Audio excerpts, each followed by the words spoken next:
નમસ્તે વિદ્યાર્થી મિત્રો, હું છું રાજમેશ ગોસ્વામી. સ્વાગત કરું છું આપ સૌનું ટ્યુશન ગુજરાતીમાં. દોસ્તો, આજનો જે વિડીયો છે તે 11મા ધોરણના વિદ્યાર્થીઓ માટે વાર્ષિક પરીક્ષાની બ્લુ પ્રિન્ટ વાણિજ્ય વ્યવસ્થા અને સંચાલન જ્યાં લખેલ છે 2017. તમે ચિંતા નહીં કરજો, બ્લુ પ્રિન્ટ જે બનાવેલી છે ને એ પેપર 2017નું હતું અને 18નું એના ઉપરથી બનાવેલી હતી. એટલે સૌ પ્રથમ 2017 મારા સ્ટુડન્ટે લખી લીધું હતું. એના ચોપડામાંથી ફોટો પાડી અને તમને બ્લુ પ્રિન્ટ આપું છું. એટલા માટે 2017 છે. 2019ની જ બ્લુ પ્રિન્ટ છે અને એસવીએસ જે લોકોને આવે છે તેના માટે આ બ્લુ પ્રિન્ટ ખૂબ જ કામની છે. એસવીએસ મોસ્ટ ઓફને એસવીએસ આવે છે અને તે બોર્ડ દ્વારા પ્રમાણિત જે બ્લુ પ્રિન્ટો આવે છે તે મુજબ આવશે. તો વિદ્યાર્થી મિત્રો, શરૂ કરશું આપણો વિડીયો. ઘણા સમયથી વિડીયો અપલોડ નથી કર્યા, મેં બદલ આમ એક્સ્ટ્રીમલી સોરી. મારો અવાજ ખૂબ જ ખરાબ હતો, શરદીના કારણે, ઉધરસના કારણે અને સતત બોલ કરવાના કારણે. 10મા 12માની પરીક્ષા હતી એના કારણે વિદ્યાર્થી મિત્રો કન્ટિન્યુઅસલી હું 8-10 મિનિટ બોલી નહોતો શકતો, એટલા માટે વિડીયો અપલોડ નહોતો કરતો. પરંતુ તમારો ખૂબ ખૂબ આભાર, તમે છતાં આપણી ચેનલ સાથે જોડાઈ રહ્યા વિદ્યાર્થી મિત્રો. તો એ વિભાગમાં જે એમસીક્યુ છે ત્યાં તમે જોઈ શકો છો. પહેલો એમસીક્યુ પહેલા પાઠમાંથી આવશે, બીજો બીજા, ત્રીજો ત્રીજા, ચોથો ચોથા, પાંચમો પાંચમા, છઠ્ઠો છઠ્ઠામાંથી નહીં આવે, સાતમામાંથી આવશે, સાતમો આઠમા પાઠમાંથી આવશે, આઠમો નવમામાંથી નહીં આવે, 10મા પાઠમાંથી આવશે, નવમો 11મા પાઠમાંથી અને 10મો પણ 11મા પાઠમાંથી. તો અહીંયા 11મા પાઠમાંથી 2 એમસીક્યુ પૂછાય. તો એ જોતા એમસીક્યુ માટે 11મો પાઠ ખૂબ જ આઈએમપી છે.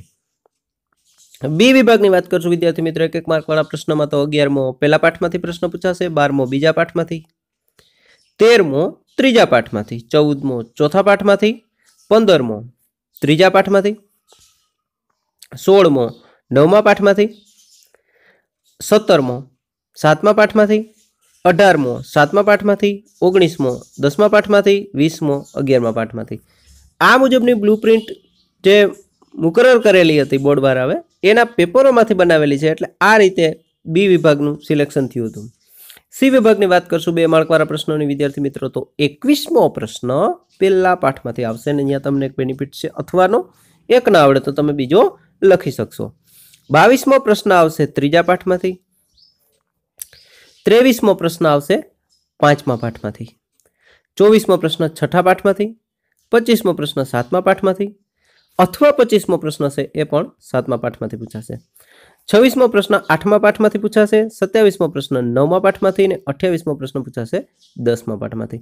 તો ઓવરઓલ આ રીતનું સ્ટ્રક્ચર છે તમારું સી વિભાગનું. વાત કરશું ડી વિભાગની ફ્રેન્ડ્સ. ડી વિભાગમાં 29મો પ્રશ્ન આવશે પહેલા પાઠમાંથી, 30મો પ્રશ્ન આવશે બીજા પાઠમાંથી, 31મો પ્રશ્ન આવશે એ પણ બીજા પાઠમાંથી, મતલબ બીજા પાઠમાંથી 2 પ્રશ્ન પૂછાશે, 32મો ત્રીજા પાઠમાંથી, 33મો ચોથા પાઠમાંથી.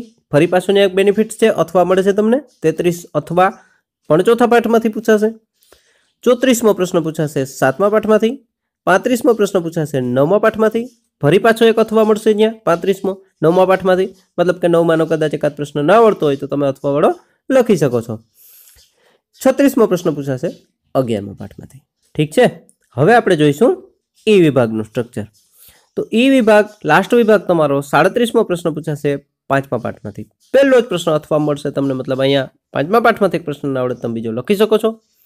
38મો પ્રશ્ન આવશે છઠ્ઠા પાઠમાંથી, 39મો આઠમા, ફરી પાછો એક અથવા 39મો આઠમા પાઠમાંથી, 40મો પ્રશ્ન આવશે 10મા પાઠમાંથી. ઠીક છે ફ્રેન્ડ્સ. તો આ રીતે ઓવરઓલ બ્લુ પ્રિન્ટ તમારી આવશે જે તમે અહીંયા જોઈ શકો છો.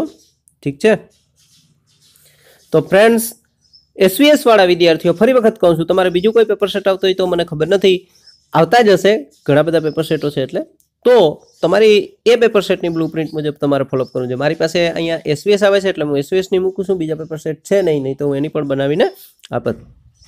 ઠીક છે ફ્રેન્ડ્સ. વિડીયો વધારે શેર કરજો. અહીંયા સુધી જો વિડીયો જોઈ લીધો હોય ફ્રેન્ડ્સ તમે, જ્યાં હું બોલું છું ત્યાં સુધી, તો એક લાઇક કરી દેજો વિડીયોને, જેથી અમારો ઉત્સાહ વધે, મને પણ નવા વિડીયો મૂકવાનો ઉત્સાહ આવી જાય કે ચાલો વિદ્યાર્થી મિત્રો માટે નવા વિડીયો બનાવું ફ્રેન્ડ્સ. એના સિવાય વિડીયોને શેર કરવાનું ભૂલતા નહીં તમારા દોસ્તો સાથે. અને પહેલી વખત ચેનલ જોઈ રહ્યા હોય તો સબસ્ક્રાઇબ કરી બેલ બટન દબાવી ઓલ નોટિફિકેશન કરજો, નહીંતર આવા જે ઇમ્પોર્ટન્ટ વિડીયો હશે એના નોટિફિકેશન તમને મળશે નહીં અને અઠવાડિયા પછી મળશે ત્યારે ઘણું બધું મોડું થઈ ગયું છે. ઠીક છે ફ્રેન્ડ્સ. અને ચેનલ ઉપર બહુ જલ્દી મિત્રો આપણે કંઈક નવું કરવાના છીએ, તો જરૂરથી જોડાઈ જાજો.